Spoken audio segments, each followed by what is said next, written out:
Fuck that shit. We're done. What's up, football loving maniacs? 3 out of Slads back in the building. And we got a special guest today. I need to let everybody know that due to time constraints, please, viewer discretion is advised. Our producer, Alex, is in the middle of traveling, and so we are not going to bleep this segment out. Probably should have let our guests know that ahead of time. I've been away. I've been busy. I warned you guys it was going to be a little bit of time. I do apologize for that. It will not be a elongated gap next time around. Think about this. The joining of a union is a circle. It's not a square. It's a circle. There is no black. There is no white. There is no gray. There is no good. There is no bad. Rebellion, dark side, does not matter. The evil empire I love, but who doesn't love Luke Skywalker? But when you bring those two together, it's a symbiotic relationship that we have created with the USL show and 3 honest lads. We just happen to have myself, sorry, you're stuck with me today from 3HL, and do we have to introduce you as Philip? Are we going by Philip? No. We just go by Phil. Ladies' choice on that one. Dealer's choice. Phil Grooms in the house. Phil, say what's up, bro. What's up, man? You were feeling that intro music. You were into it today. It was good. Yeah, and then I got caught a little bit because in my travels the past couple of weeks, I had to download games on YouTube because the amount of time that it takes you to get up and hit Wi-Fi and the amount of times that you lose Wi-Fi on the way down, I love me some Delta, but like that 15,000 mark doesn't always come quick. So you're looking at a 15 or 20 minute interval on the way up and on the way down. 30 to 40 minutes round trip gets me through 75% of a game, man. And that's valuable time that cannot be wasted. So I went with the YouTube TV. I got the free trial for 30 days. I'm not renewing because I don't need it. Sorry, YouTube. I'm playing the system. I'm beating the system. And so what I'm getting at is with the trial period, you can close your phone and it still plays the music. So I tried to cut it off halfway between, and then I realized that the song was still playing. So I screwed myself on that one. I like it. Yeah, I'm an idiot. We all know that. I'm an idiot. Quick little game at the beginning of this, and I told Phil ahead of time, just so everybody knows. I can't talk, just so everybody knows that I wasn't going to brief him as to what questions and topics were coming at him because I wanted honest, pure, unadulterated passion that we were going to throw at him. All right. So we're going to start with an intro. Normally we do these things at the end of the show, but we're going to have fun ones. I want quick, honest answers. And then we'll get into some of the topics and shit that's going around the league. Deal with that? Yeah, I'll try not to think too hard. I'll just answer. Okay, cool. Favorite color? Blue. Is there a specific shade of blue? We're just good with blue. Just blue. Navy blue, I guess. Navy blue. Fantastic start. We are Penn State in the house. Favorite number and why? 17 is just since I was like a kindergartner playing t-ball. 17 was my first number. Found out it was kind of a lucky, sharp, flashy number. I've stuck with it since. It does not match my playing style, however. Ooh. Not a flashy player. I respect that. It's totally cool. I wore 9 up until I realized that it was bad luck to have a 9 on the back line. We'll get to that another time. Favorite food? I'm gonna have to. You know what I did yesterday? I've been craving it like crazy throughout the quarantine, and I got it last night. Hibachi. When I go too long without hibachi, like I start craving it hard, and I got it. I felt sick when I was done because I ate too much. It was perfect. It was awesome. The steak sauce and the mayonnaise sauce, the yum sauce. It's a yum. So I was driving home yesterday, and I cook a lot. If you don't know that, I cook a lot in my home. 3 days in a row, cooked, very long days. I had the kid all day by myself yesterday. I said to my wife, I prefer not to cook tonight. She goes, perfect. I'll get takeout. Think about what you want. So I called Tyler Terrence and I was like, dude, I can do whatever I want. I can order anything. What should I get? And he goes, I feel like you should get a hamburger. We're big hamburger guys. I was like, I'm not in the mood. And he goes, I got it. You got to get hibachi. The problem is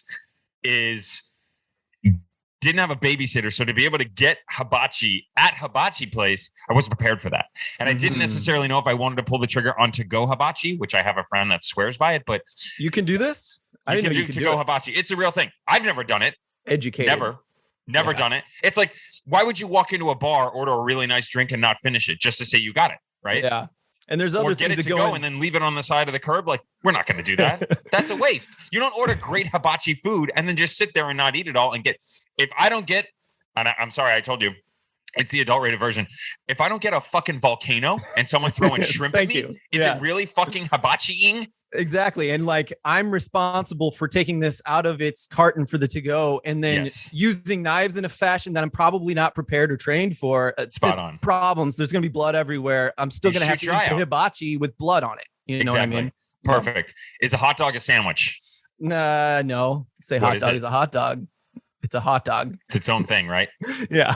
Thank God we're in agreement there. I can't stand. People think that hot dog is a sandwich. I don't know. No. It's just, I didn't think about it. Just naturally, that's how I think of it, as a hot dog, not a sandwich. Chocolate or gummy? Gummy. Sweet and sour over chocolate, typically. Interesting. Any specific type of gummies? So, no, any gummy makes me super happy. But when I'm at work, we just talked about this. I'm in construction for the most part, and I'll go to Lowe's and I'll get a whole bunch of stuff. And they have these giant sweet tarts bags, but they're the chewy sweet tarts. Yeah. I feel sick at the end of that too. I can't stop. They're so good. You can't stop once you start. It stings.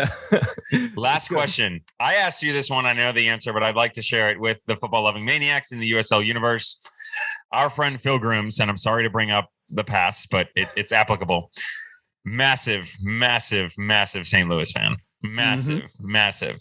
That is no longer the case, though. And I've been privy to this information per previous conversation, but who do you support now? Who do you follow? What do you, I mean, I know MLS is around the corner, but I know you love lower division. Like, where do your loyalties lie? So you asked that question and I gave like one answer, and then I started like, well, but what about this team? What about this team? It's super hard to choose a favorite. So like, I have some categories in my head. I've always been, I think the number one favorite for years now, if it wasn't St. Louis, has been Orange County because of the system, everything they're doing. I'm loving it. The partnership with Rangers, they're doing it right. But then San Antonio this year has been so cool with their pipeline.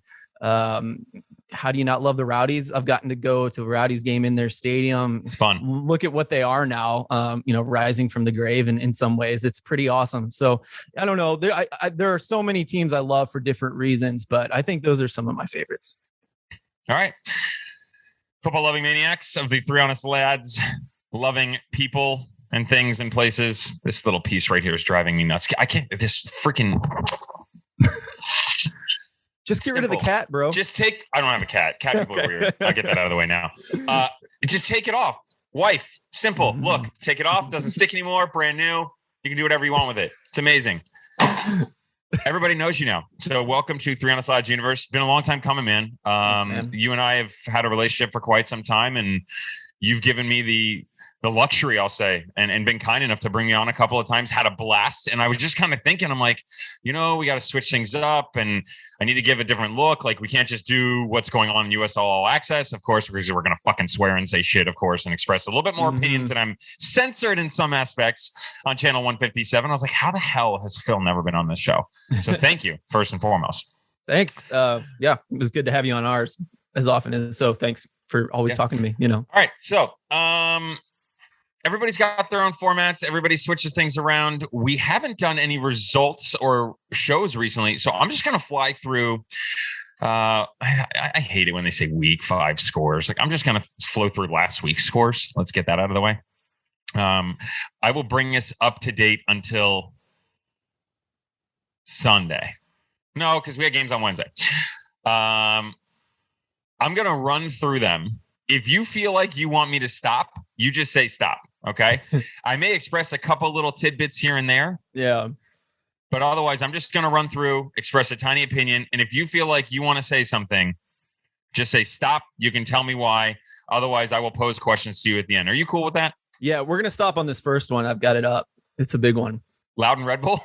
Oh, no. Sorry. I thought we were going to May 19th, Atlanta United 2. Did I go back too far?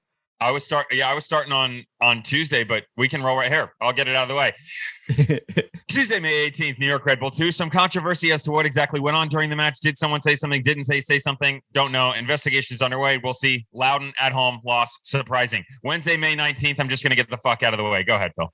Yeah, it's what happened. Tulsa had a full breakdown, and it just seemed like, I don't know. I want to hear what you have to say about it, but I will say that Atlanta United 2, they played like 5 or 6 guys are on MLS contracts, and it kind of showed. None of them are necessarily starters, but these kids were incredible.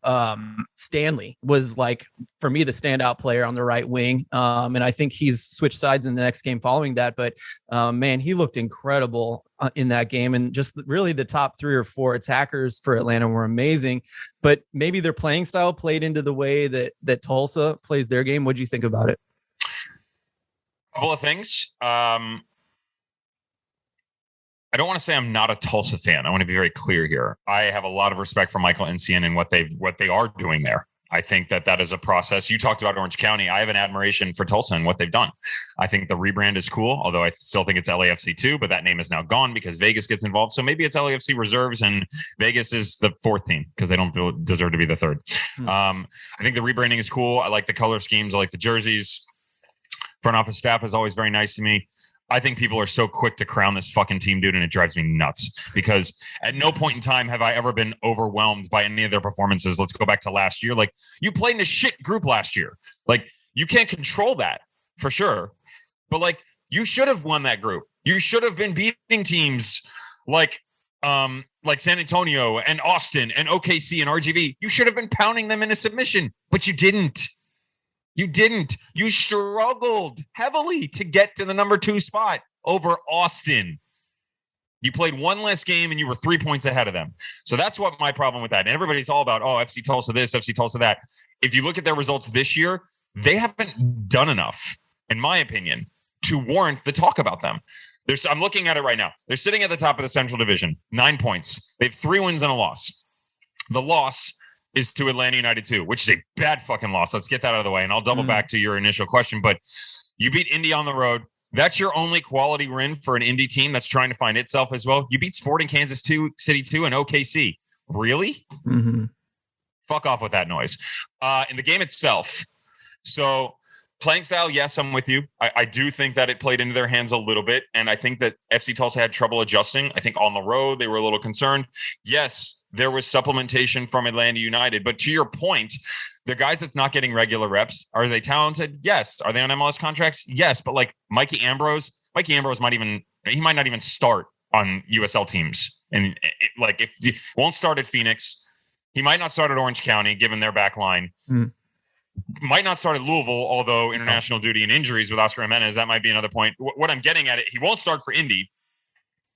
Just because you're on an MLS contract doesn't mean you're a great player. Let's get that out of the way. And I'm not knocking him as a player. But like, those are the types of players that's coming in. Alex DeJean, people look at him, MLS contract. Yeah, he was going to sign for the Pittsburgh Riverhounds and Bob Lilly. So get that out of the way. Campbell, McFadden. I mean, Allen in the middle was an interesting one brought over with his pedigree and background. And like everybody else, it's like, you're big names. That's great. You haven't done shit. So all the more reason for me that if the only excuse to lose this game is 1-0 in a nail biter. That's it. 5-0 on the road. It wasn't pretty. They got smacked around. You can't lose games like that if you want to have the talk that people are talking about this team. Agree. And I think the biggest worry for me was the defense for Tulsa, because that's something that was solid last year for the most part. And that was one of their strengths last year. Atlanta totally undid it. And yeah, a lot of it was like counterattacking, and that's going to happen to some teams. But like you said, 1-0, that's acceptable. 5-0, that's a big worry. But another thing that you're seeing a lot of is stats with XG and XA with Tulsa, and it's not that high, right? And so I will argue that, any Rivas goal for the most part isn't going to have as high an XG as you would expect for another player that's scoring as many goals as he is. Yeah. But I'm somewhere in the middle. Last year they underperformed, so I was starting to question, like you said, how well coached they were, even though they have some really awesome players and how good their roster is. They looked really good so far. So I'm somewhere in between. I have doubts. As long as they can solidify that defense, I think the rest of their lineup's going to pull everything else together. But, I think it was nice of you to, you haven't said anything until now, and here we are. And it's looking like you were right to wait and then unleash, it sounds like. Well, and to be fair, I did talk about it on USL All Access, Sirius XM, every Tuesday, 7 p.m. Shameless plug. I did talk about it a little bit, but the vulgarity, obviously, I'm not as verbose, if you will. Look, man, we walk a fine line where what we can say, what we can't say on the show. It's national radio. Like, I can't beat teams into submission, to be fair, if you listen to the broadcast, like, I'm a little different on the broadcast than I am here. My personality shows a little bit more here. I have to People have to tailor their expectations when they come onto those, as opposed to here where I just let shit fly. Yeah, and again, just to cap it off with Tulsa, I think the interest for me with them lies in the next couple of weeks, because if I'm not mistaken, I'm double checking. Yeah. So they are playing Sporting Kansas City too, but then they have them twice in the span of 3 weeks. But specifically for me, there's a 3-week stretch sandwiched in between there where they have to play at Birmingham. They host Louisville and they go to RGV, HEB Park, the place where dreams go to die, as we all know. Yeah. I think those 3 games right there, you're going to get a real good idea what this team is. And sorry, we spent a lot of time on Tulsa, but one more thing, Gold Cup is around the corner. They've got a couple nationals. But at the same time, we've got Matt Sheldon playing right wing for these guys. That is not his starting position. He's mostly a defender that bombs forward. And so Kiesewetter hasn't been starting. Melodo hasn't been starting. There's a lot of shuffling that's going to happen with them. And that that could be helpful to them. That could be hurtful to them because they're kind of starting over in a lot of ways. I'm with you on that. All right, we'll move on. At night, Sporting Kansas City 2, Los Dos 1-1, pass. This was an interesting one. Just a couple quick comments. Again, if you want to stop me. Otherwise, I'm going to run through it. New Mexico United down to 10 men at Widener Field. Home opener of sorts because they're not really done finishing the stadium, but for some reason, we're going to open it early, put it on national television. Go fucking figure. ESPN Plus, my apologies. Brendan Burke, big Brendan Burke fan, honorary lad. They lose 3-1. Probably should have done better for themselves. Watching this game to me was like watching the movie Uncut Gems. I was panicky and nervous the entire time. I had no fucking clue what was going to go on. Real Monarchs hosting Austin Bold 1-1 draw. Saturday, May 22nd, Indy get back on the road. Get back in the winning column, take down Sporting Kansas City 2-0.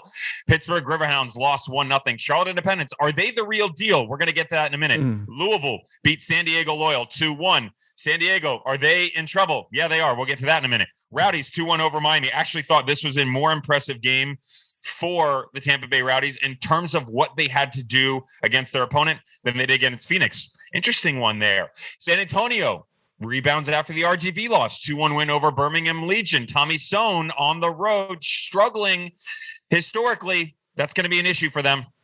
El Paso Locomotive take down the Western Conference Wonders of RGV 1-0. RGV finally get a loss.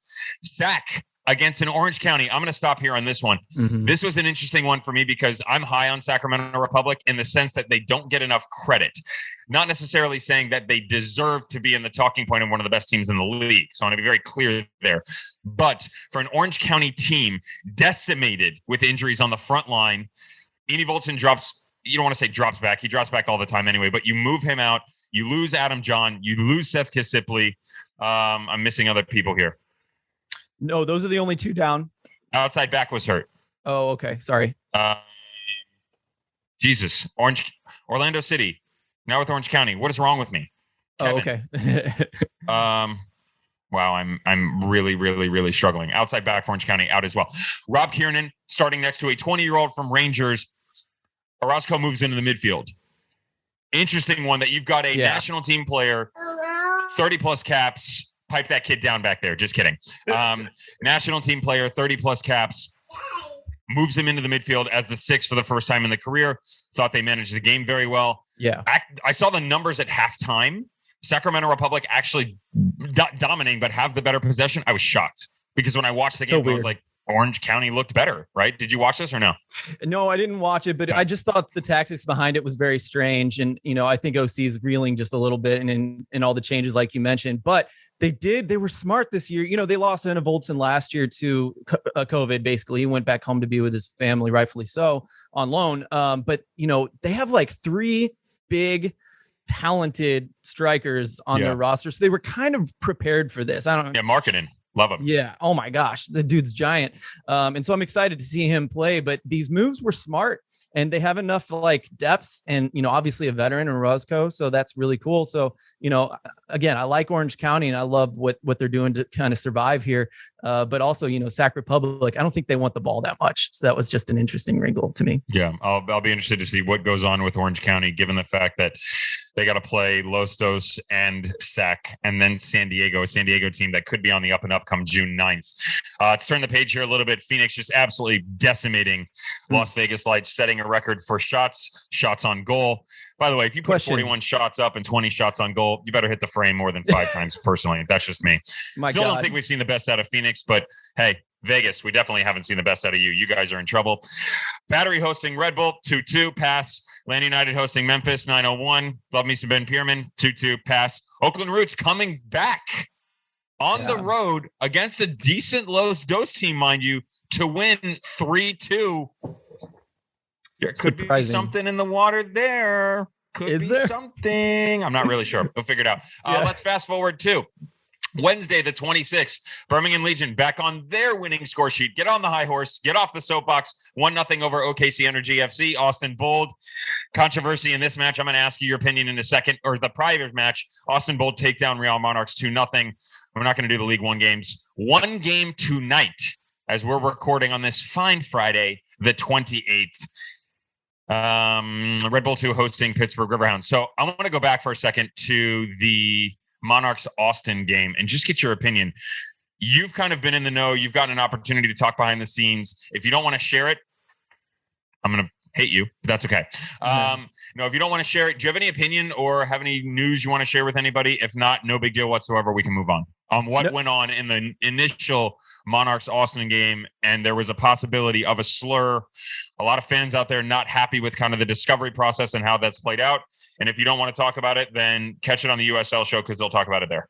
Yeah, well, and I talked to Jeff Reuter. That's a big one. And so we kind of dug deep into it. I don't have any additional proof to offer you guys. So, what Jeff printed, he's a good reporter. He gets sources, he does it right. So take him on his word there. I would.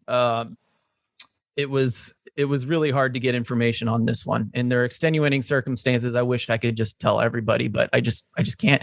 And I just personally, I'm pretty sure it happened. I would guess it happened, but it's not proof on my level, and so.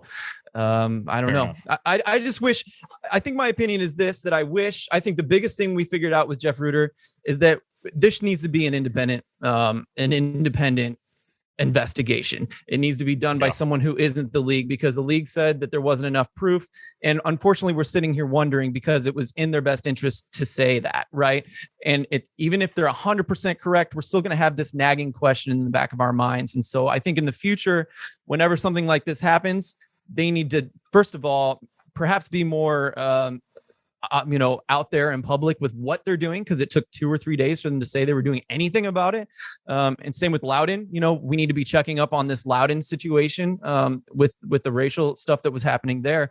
But I would say they need to be more public about what they're doing and how they're doing it. And I think they need to find independent investigators in the future so that we aren't sitting here questioning their motives. And, it's just not being taken care of as well as it should. And I think it's something they need to work on. And hopefully I intend to get an article out this weekend or Monday talking about that kind of thing. So look for that. Well said. Love that. If this kid starts crying in the background, we're going to have a freaking problem. You and me both. Sorry, bud. He's moving. Nap time. Go to sleep. Go to sleep, you little shit. Mine grabbed a whistle. I'm sorry about that. Yeah. Roll over. What time is it? 10:40. Bro, you got another hour. Go back to sleep, dude. Quick preview on the games. I'm going to ask you a couple questions. We'll get you out of here. Deal? Yes. Sweet. We talked about Red Bull 2 hosting Pittsburgh Riverhounds. Honest question. Is Pittsburgh in trouble in your opinion? I have gotten in trouble in the past saying that the league has perhaps passed Bob Lilly by. This was 2 or 3 years ago, right? And early in the season, and that was what I learned. You can't do that. Bob every year has to rebuild a team, but if there's something he's good at, it's at finding guys who can work in his system that are amazing, and he trains them up, and he always turns it around every single year. I think this year he's got a bigger hill to climb than some, but I'd say 2 years ago it was a pretty damn big hill, and they came back by the end of the season. So of course, no, you never bet against Bob Lilly. Maybe in 15 more games, you can start betting against him if they're still losing like crazy, and they don't look good right now. They really, really don't. But Bob's going to do his thing, right? Couldn't have said it better myself. Have said that. And it's nice to know that there are sane people out in the universe that aren't flipping the fuck out because Pittsburgh has lost some games and think they're going to be terrible. You're idiots. Don't bet against Bob Lilly. Hartford Athletic hosting Real Monarchs, East versus West, which, by the way, as we're talking right now, is actually split down the middle. Wins, draws, losses. They've split the series so far. So that's an interesting thing to think about. Lipa FC, 7:30 p.m., Lynn Family Stadium. In the 14 fixtures that have gone on between these two since the inception of Lipa FC, Indy 11, count it, 2 fucking wins. Get your shit together if you want to move up in this league. Danny Cruz, probably the biggest game of his career as the head coach so far. Martin Rennie, hot seat or not, I don't think it's a hot seat. I just think that they need to get a win on the road against Louisville. Yeah. Against Louisville at all. Miami FC hosting Charlotte Independence. Is it the Charlotte Independence the real deal? We're going to ask him that question in a second. OKC Energy FC hosting 901. Past San Antonio RGV. I will be watching this game because I'm doing a game at 7 o'clock, which means I can catch. Oh my God, look at this idiot. Is that Tyler? Yeah. Let's bring him on for a second. Hang on. He's asking what he should order for lunch. Hey, you're on speaker, and I'm in the middle of recording 3 on a Slab. Say something to the football-loving maniacs. Football-loving maniacs, I apologize for the interruption, but I'm very real. I really couldn't care less, but yeah, that's all I got. For the record, your phone sounds like shit, and so do you. I'll call you back. I love you. Goodbye. So that's how we do things around this house. This kid's still rolling around. That's okay. I will be doing a game at 7 o'clock. It is not a USL game, so I will be able to catch latter portion of the first half, second half. I want to see San Antonio fight back because RGV and the first time kind of messed them up a little bit. New Mexico United, East vs. West, hosting Loudoun. Here we go. Orange County, Los Dos. That's a good one. Sacramento Republic, Phoenix Rising on the road. Like this game. Spicy, which, by the way, great kid just picked up. Naby Kibanguchi. Let me just, I need to pull something up here, and I should have had this ready. I apologize, but I want to read you a very specific quote that came to me from Naby. Dear Lord, of course I got to freaking go down into this. Where's my draft book? Come on, Devon. Oh, here it is. MLS draft book. Here we go. Naby, Cal Davis, Aggies, 52 appearances, 3 goals, 2 assists. Why is that important? It's not. I just wanted to read you his stats. He's a center back. 2017 Big West All Freshman. 2019 All Big West. Paul Schaefer, his head coach, as well as multiple other coaches within the ACC and the Big Ten, told me this might be the best, not only center back, defender in the entire draft. Think about that. We don't give a lot of credit to a lot of the guys that are coming from outside the ACC or the Big Ten. And if they are, they're the one-offs that are playing on the front line, guys that are attacking midfielders, strikers out on the wing. Naby Kibanguchi. Remember the name. Good pickup for the back line for Sacramento Republic hosting Phoenix Rising. That's why I wanted to talk about him. San Diego Loyal. If you can't get it, wins Las Vegas Lights. I don't know if I'll mention the name again for quite some time. Atlanta United 2 hosting Birmingham. Sporting Kansas City 2 hosting El Paso Locomotive. Austin Bold hosting Tacoma Defiance. Only a couple good games this weekend, but they're early on. They're good ones. Grab yourself a beverage and sit back. And now here's where we're going to go. I want to go to Charlotte Independence. You think Charlotte Independence is for real? This kid's officially awake. Motherfucker. Charlotte Independence for real?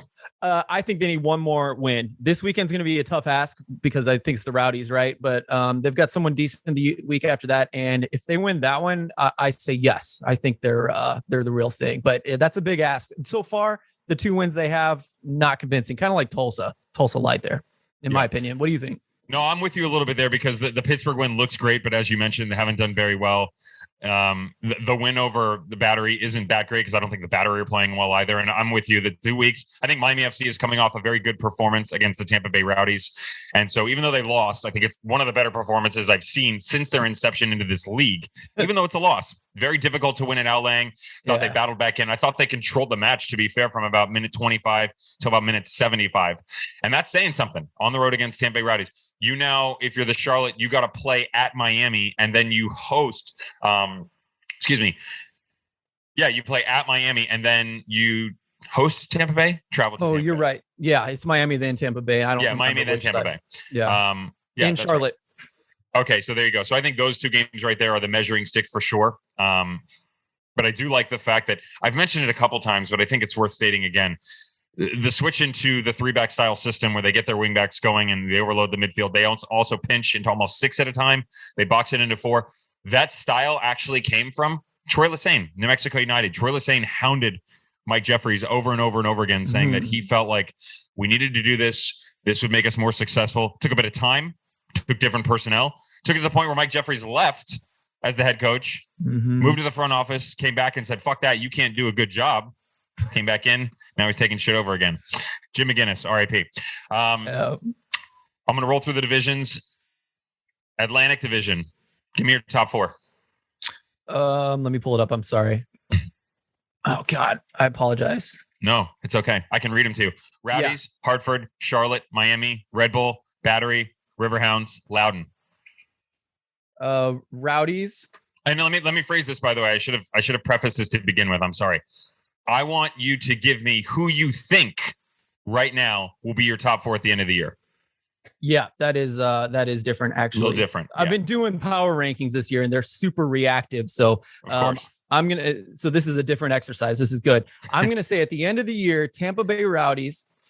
I'm going to say surprise Hartford Athletic have been such a tight squad, like well trained. I'm going to say them number 2. Pittsburgh Riverhounds are going to come back. And then I'll give Miami FC the 4th spot. You put Hartford in there, huh? I've been so sold on how well they've been looking. It could go away. But man, I have faith in the coach is what I got. Perfect. Central. Do you have it up or do you need me to read them again? I got you. Well, you can have it up for the next one. Tulsa. Oh, I got it. Okay, I got them all. There we go. Central Division. Give me your top 4 end of the year. I'm going to say Louisville has it figured out already, I think. I'm going to say Birmingham over Indy, and then Tulsa. Okay. Yeah, I think that's chalk. I think most people would agree with you there. Okay. I'm going to skip this division for a second. We're going to go to Pacific Division. Pacific, I'm going to say Phoenix, unless they drop. I mean, they'd have to really mess it up at this point, right? Phoenix, based on form now, I'm going to go ahead and put Sacramento next, Orange County next. And I had these guys like 3rd in my power rankings or at the beginning of the year of what I thought was going to happen, like 2nd or 3rd in the West, which is saying a lot. Now they're off of my power rankings, but San Diego Loyal, they've got too much talent to mess it up. So they got to be 4th or close to it, or perhaps even Landon has to fire himself. I don't know. We live in the day and age with you. You talked about the power rankings and how things are so reactionary, right? We live in a day and age where people are flipping the fuck out about San Diego Loyal and their performances. I think you should be upset. Flipping out is another story. Because of a relationship that I have with someone at the club, I'm not going to give my full in-depth opinion there. I am going to say that things need to change. We'll say that. But I'm with you. I have a hard time, given the losses to Orange County. I have a hard time, even though I think they can band-aid that thing with all the moving pieces around them. Like I could see Los Dos sliding in. I think San Diego could slide in. Orange County could slide into the 4 spot. I'm 100% of the belief that it is going to be Phoenix and Sacramento for sure. Yeah. The 3rd and the 4th for me are very difficult. I tend to lean personally, believe it or not, I tend to lean towards Los Dos. I think given everybody around it, getting help from Galaxy as deep as their first team roster is right now, the youngsters, the season they had last year, their willingness to fight no matter what the circumstances are, who they're playing against, and their system. I like Los Dos. I know you're crying, dude. I'm coming right now, buddy. I want to ask you a question about San Diego. If you don't mind. So last year they were able to come back and look amazing at the end of the year. And a lot of it was like getting the loans in when they started to get better too. Do you think, looking at what Rubio Rubin's been doing with RSL, that a lot of that was just like that high quality of a player in the USL saved them? Or do you think it was, could they make a similar correction and do the same thing this year? It's a loaded question. Here's why. You're not wrong, and you're not wrong, because I think the level of play spoke for itself outside of Rubin. Rubio Rubin was the catalyst for the success in terms of what went on the offensive side of the ball, for sure. But the overall product wasn't lacking by anybody else either. So damned if you do, damned if you don't. The buildup is still there. The goalkeeping is there. You lose Kempen, right? You lose, oh my God, on the back line. Help me. Greenspan. Greenspan, gone. Kempen goes to DC. Mystery there. Yeah, the Tarek Murad is not, I don't think that's a big loss personally, but Miguel Berry, it provided some glimpses. I'm not a big fan of his, but he goes back to the crew. And then Alvarez, he drops off. I think the leadership for Alvarez is a big thing that people need to understand, because Carlos Alvarez is a locker room guy, and he has been at every stop that he's been at. And he was one of the biggest surprises, not just Landon, but the coaching staff talked about his playing level for sure, but his ability to help lead these guys. And that's a big thing. When you don't have a locker room that's united, everything else struggles. And so I think all of that aligned at the end of the year. Do they need a striker? They need someone to step up, but I don't think Corey Hertzog or Nicky Jackson, nor I should say Nicky Jackson, are being used in the right way. So if they're not being used right, it's easy to look and say they need a goal scorer. But like in the match versus Phoenix, for instance, I'll never forget, and they've told me they made a mistake. 35 minutes to go, they brought off, I don't remember who was playing on the left side. Moshabani. They brought off Moshabani. They brought on Guido, and they moved Corey Hertzog to left mid. You want Corey Hertzog to play left mid and defend Solomon Asante and Darnell King? What kind of fucking stupid substitution is that? It's terrible. Tactically, that's terrible. I agree. And he did so well with those adjustments, with those loans coming in, that I was like, okay, Donovan knows the league now. He's figured it out. He knows what players look like. But this Corey Hertzog thing, the thing that Loyal is bad enough, in my opinion, right now, that they need to solidify their back line and just kind of get through some games for a while till they figure out their attack, because they haven't figured that out at all. And maybe Corey Hertzog's being used wrong. But the reason Corey, I think, was so good with Reno was because that is an attacking squad. I think a lot of strikers are going to look really good with Reno. And then if they move to a defensively minded team, which San Diego Loyal is somewhat that way, they're just not going to look as good. It's not just going to click, and it's not just going to happen. So, I'm curious about those two things fighting each other at this point in the season with Loyal. And hopefully Hertzog figures it out. I love the guy, of course. Yeah, I actually don't disagree with you. And to tie a bow on all that, the other thing is when you come in with so many different ideas and you can't execute, you're scrambling to find an identity within the squad. You need to go back to the simplistic ways. The amount of rotation, their buildup, I love the ideas, but if you can't even put passes together and just build normal from A to B to C, you got a fucking problem. That's what they need to go back to. Like, stop with all this nonsense. And this isn't just my opinion. Like, I've had multiple conversations with coaches around the league talking about it. Like, what's wrong with San Diego? I think they should do this. I think they should do that. Referencing the conversation is not just my opinion. And they're like, dude, they need to dumb it down. Like, slow it down. Like, you're asking Jack Blake to play right mid and tuck inside and overload the middle. Like, why don't you just put Jack Blake in the middle for right now, gain some confidence, put a midfielder out there and try and be simple. Anytime in a match that you're not coming from experience, when you're not playing well, you're not trying to ping 60, 70-yard balls around the field. You're not hitting 30, 40-yard balls. Okay. The combination play is lacking. You put one foot in front of the other, you dig down in, and you find a way to win. That's what Loyal need to do. All right. Agree with a lot of that. And again, that's the best thing about this is you can have opinions and disagree. And we didn't really disagree that much. No, not at all. We're more alike than we thought. Or are we? Dude. If this kid wasn't screaming, I might have you keep going for a little bit while, but let's see if we can get a little audio. Mine's crying in the other room right now. Sorry, pal. Selfish son of a bitch. 2 weeks left in school. Give me a fucking break. All right. Dude, honor. What an honor to have you on. Seriously, man. Means the world to us. Thanks for having me on, man. It was fun. No, Mike Watts said he didn't want to come on with you. It was me. I know it was me. I won't tell anybody though. It was you. Yeah. Favorite match you want to watch this weekend? Anything you're going to be glued to tell people? What is it? RGV San Antonio? Didn't you mention that one? I'm pulling up the matches. I apologize. I'm excited about that one. No, you're okay. No, I don't. Most people Phoenix say Sac. Louisville, Indy, Phoenix Sac will be fun. But yeah, Louisville, Indy. It out, right? I think it'll be better later in the season. I'm more excited about their next matchup. So, Sac, I Phoenix. Want to see Charlotte and Miami beat the shit out of each other too. Yeah, agree. That'll be a fun one for sure. What do you think? Anything else?